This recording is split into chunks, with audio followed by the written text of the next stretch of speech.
दोस्तों, अगर अभी तक आपने कासिम इस्लामिक वॉइस को सब्सक्राइब नहीं किया तो काइंडली इस चैनल को सब्सक्राइब कीजिए। आपके मोटिवेशन की बहुत सख्त ज़रूरत है। बिस्मिल्लाहिर्रहमानिर्रहीम। नाज़रीन, अल्लाह ताला ने अपने कामिल कुदरत से बेशुमार मखलूक़ात पैदा की। इनमें से सिर्फ़ दो मखलूक़ात को इबादत करने और ना करने का इख्तियार दिया, एक इंसान और दूसरा जिन्नात। दोस्तों, जिन्नात के वजूद पर यकीन रखना हमारे मज़हब और दीनी तालीमात का हिस्सा है, क्योंकि कुरान मजीद में इनका ज़िक्र मुतअद्दिद जगह पर मौजूद है। और कुरान की सूरह रहमान इस बात पर शहादत देती है कि जिन्नों को इंसानों की कोई किस्म समझने की गुंजाइश नहीं है, यानी जिन्नात एक अलग मखलूक है। अहादीस के अंदर भी इनका ज़िक्र मौजूद है कि इंसान को मिट्टी और जिन्नात को आग से पैदा किया गया है। जिन्नात हज़रत आदम अलैहिस्सलाम की तख्लीक से 2000 साल पहले मौजूद थे, जिनका लफ्ज़ी मानी छुपी हुई या गायब मखलूक है, जो ज़मीन की सतह और गहराई में मौजूद रहते हैं। नाज़रीन ग्रामी, जिन्नात अक्सर और बेशतर नजासत वाली जगहों पर होते हैं, जैसा कि खजूरों के झुंड, बैतुल खला, कचरे के ढेर और गुस्ल खाने। इसलिए ऐसी नापाक जगहों पर दाखिल होने से पहले नबी पाक सल्लल्लाहु अलैहि वसल्लम ने उम्मत को कुछ दुआएं बताईं। इमाम जलालुद्दीन अल-सऊद लिखते हैं, जिन्नात की कई अक़साम हैं। पहली किस्म, जिनको होल, जो सबसे ख़तरनाक और ख़बीस जिन है, कहा जाता है, जो किसी पर तरस नहीं खाते और ना ही दोस्ती करते हैं। ये ज़्यादातर जंगलात में रहते हैं और रात में निकलते हैं, और रात में सफ़र करने वालों को अक्सर दिखाई भी देते हैं।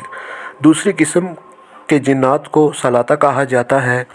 ये भी जंगलों में रहते हैं और जब किसी इंसान को देखते हैं तो इनके सामने नाचना शुरू कर देते हैं।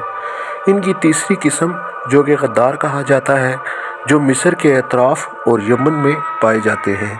नाज़रीन, इसके अलावा कुछ जिन्नात ऐसे हैं जो हवा में उड़ते हैं और इनकी रसाई पहले आसमान तक होती है। ये वहाँ जाकर कान लगाकर गैब की बातें सुनने की कोशिश करते हैं, ताकि ज़मीन पर जाकर इंसानों को फितने और फसाद में मुब्तला कर सकें। लेकिन इनको रोकने के लिए आसमान से पत्थर या साबे साकिब मारे जाते थे, ताकि इनको दूर रख सकें। एक वक्त ऐसा था कि इनके लिए आसमान के दरवाज़े भी बंद कर दिए गए। ये वो वक्त था जब आप सल्लल्लाहु अलैहि वसल्लम पर वही नाजिल हुआ करती थी। इसके अलावा कुछ जिन्नात बहुत ताकतवर भी होते थे, जिन्हें अफरीद कहते थे। ऐसे ही एक अफरीद जिनका ज़िक्र हज़रत सुलेमान अलैहिस्सलाम के किस्से में भी मौजूद है, जिसने पलक झपकते ही मलका बल्कीस का तख्त सुलेमान अलैहिस्सलाम के सामने हाजिर कर दिया। दोस्तों, जिन्नात की उम्र बहुत लंबी होती थी। इनमें मुसलमान और काफिर दोनों मौजूद हैं, मगर इनके काफिर जिन्नात इंसानों की निस्बत बहुत ज़्यादा है।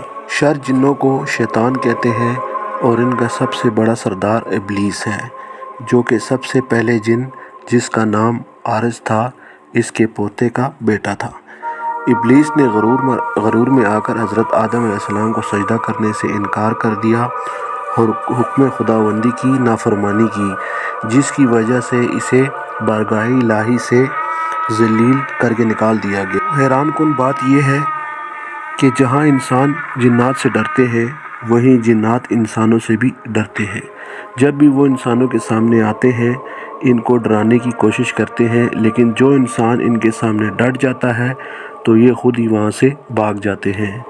हज़रत अब्दुल्ला बिन मसूद से रवायत है कि नबी सल्लल्लाहु अलैहि वसल्लम ने फ़रमाया कि इंसानों में से ऐसा कोई शख्स नहीं जिसके साथ हमज़ात जिन और हमज़ात फ़रिश्ता ना हो।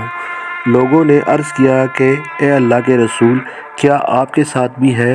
आप सल्लल्लाहु अलैहि वसल्लम ने फ़रमाया, हाँ, मेरे साथ भी है, लेकिन मेरा हमज़ात मुझे सिवाय भलाई के कुछ नहीं कहता।